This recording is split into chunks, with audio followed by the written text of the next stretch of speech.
ফের প্রসূতির মৃত্যুর ঘটনায় খবরের শিরোনামে জায়গা নিল দুর্গাপুর সরকারি হাসপাতাল।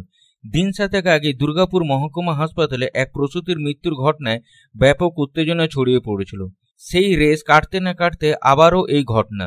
মৃত প্রসূতির নাম চুমকি বাউরি, দুর্গাপুর নাগার্জুন এলাকার বাসিন্দা। বৃহস্পতিবার সকালে প্রসব যন্ত্রণা নিয়ে দুর্গাপুর মহকুমা হাসপাতালে ভর্তি হন দুর্গাপুর থানা নাগার্জুনের চুমকি বাউরি। অস্ত্রোপচারের পর কন্যা সন্তানের জন্ম দেন চুমকি। চুমকি দেবীর স্বামী বাবু বাউরি অভিযোগ করেন, বৃহস্পতিবার দুর্গাপুর মহকুমা হাসপাতালে ভর্তি করানো হয়।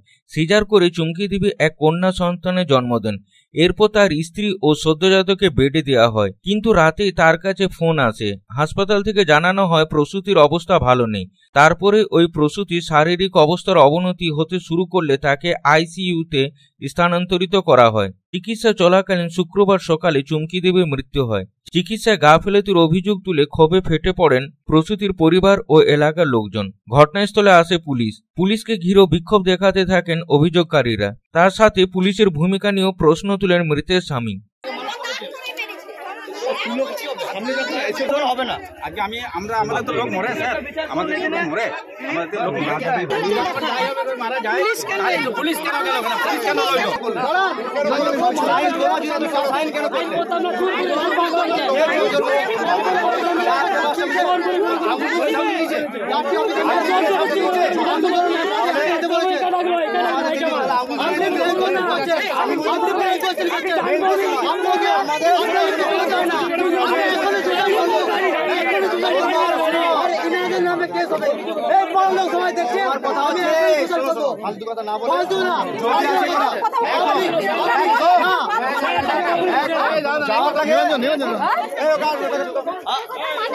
বেশি আই হচ্ছে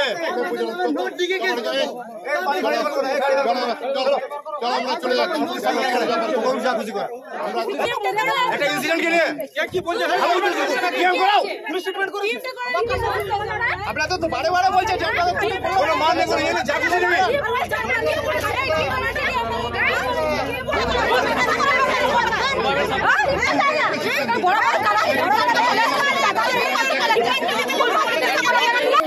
কোনো পরিষেবা পাইনি।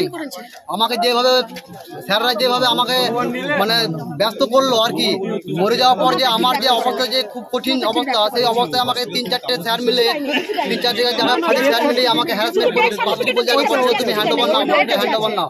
আমি বললাম স্যার আমি তো কিছু বুঝতেই পারলাম না, তার আগে বডিটা হ্যান্ড ওভার নেবো কীভাবে?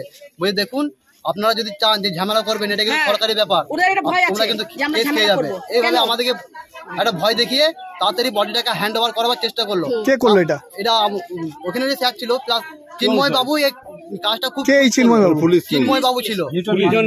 লিটন ফাড়ি জানি না। আপনারা পুলিশকে কেন ঘিরে ধরে বিক্ষোভ দেখাচ্ছেন? আমরা পুলিশকে ঘিরে ধরে বিক্ষোভ ধরেছি কেন? আমরা তো গরিব মানুষ, আমরা তো অতটা পড়াশোনা জানি না। আমরা তো ডাক্তারবাবু যা বলে সেই হিসাবে চলি। এবার ডাক্তারবাবু যদি আমার পেশেন্ট যদি মারা যায় তাহলে পুলিশকে আগে কেন জানবো? আমি তো আগে জানবো যে আমার পেশেন্ট ক্রিটিক্যাল আছে। আমি কিছু হওয়ার আগে আমাকে স্যার এসে বলছি যে তুমি ফাঁড়িতে এসে দেখা করো। আমি তো বুঝতে পারলাম না স্যার কি হয়েছে। আমি বললাম কিছু স্যার মানে কি পুলিশ যে কোনো স্যার বিধাননগর ফাঁড়ির কেউ ফোন করেছিল আমাকে, বলছে আমার সঙ্গে দেখা করুন। তো আমি বললাম যে আপনার সঙ্গে দেখা করবো, কি হয়েছে আপনি বলুন। তো বলছি যে তোমাকে বলা যাবে না, তুমি বিধাননগর। আপনারা এখন কি চাইছেন? আমরা চাচ্ছি যে আমি যখন দেখেছি যে ছেলে বউ আমি সুস্থ দেখে এসেছি, হঠাৎ 8 ঘন্টার মধ্যে আমি কি দেখতে পেলাম না, আমার বউটা চোখের সামনে উধাও হয়ে গেল। এটা আমি কি বিচার পাচ্ছি না। অন্যদিকে মহকুমা হাসপাতালের সুপার ডাক্তার ধীমান মণ্ডল জানান, যে কোনো মৃত্যুই বেদনাদায়ক। মৃত্যুর কারণ খতিয়ে দেখতে 6 জন চিকিৎসকের একটি টিম গঠন করা হয়েছে।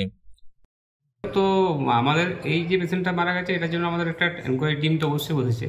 আমরা কনসার্ন ডাক্তারদের যারা আসে বিআইসি, তারা সবার সঙ্গে বসেছিলাম। তা ওনারা এখন পর্যন্ত বুঝতে পারছেন না হঠাৎ করে পেশেন্টটা কোলাপস করলো কী করে। তা তার কি প্রি এক্সিস্টিং কোনো ডিজিজ ছিল নাকি কোনো নতুন কোনো কিছু হলো, তাই জন্য পেশেন্ট মারা গেল। এই তদন্ত কমিটিতে কতজন ডাক্তার আছে? আমাদের এই মুহূর্তে 6 জন আছে, 6 জন ডাক্তার। পেশেন্ট পার্টি কোনো অভিযোগ জানিয়েছে আপনাদের? না, আমাদের কোনো অভিযোগ জানায়নি।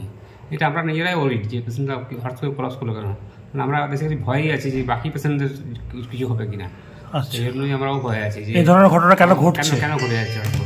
আগের পেশেন্টটা যেমন ছিল, কম বয়স ছিল, অ্যানিমিয়া ছিল, ওটা তো ওটা বলার জায়গা ছিল তবু ওটা। তা এই পেশেন্টটা কিন্তু আমরা এখনও বুঝে উঠতে পারছি না যে পেশেন্ট হঠাৎ করে কোলাপস করলো কেন। আর আমাদের যে ডাক্তারবাবুরা দেখছেন তারা যথেষ্ট সিনিয়র এবং কনসাস। তা আনলাইকলি এটা হয়েছে আর কি। তবুও আর কি এনকোয়ারি তো হবেই, এনকোয়ারি হওয়ার কিছু না কিছু কারণ তো বেরোবে। প্রসঙ্গত, গত শুক্রবার ওই হাসপাতালে সন্তানের জন্ম দেওয়ার পরে মৃত্যু হয়েছিল শনি তুরি 19 বছর নামে এক প্রসূতির। শনির পরিবারের লোকজন চিকিৎসক গাফিলতি অভিযোগ তুলে এনেছিলেন ওই হাসপাতালের দিকে। দুর্গাপুর থেকে সাধন রোজের report, public times. Style home furniture की ऐसी शोरूम जहां beds, sofa sets, chairs, dining tables, wardrobe के अलावा और भी बहुत कुछ, वो भी रीजनेबल प्राइस पर। बेस्ट क्वालिटी के साथ ही साथ आपको यहाँ मिलेगा लेटेस्ट डिजाइन के फर्नीचर्स जो है टिकाऊदार और आकर्षक। स्टाइल होम फर्नीचर अब आपके आसनसोल में। अपने घर को दे एक नयापन स्टाइल होम फर्नीचर के संग। हमारे स्टोर पे आज ही विजिट करें। हमारा एड्रेस है opposite police line, Burnpur road, Asansol. Contact number 9749933511।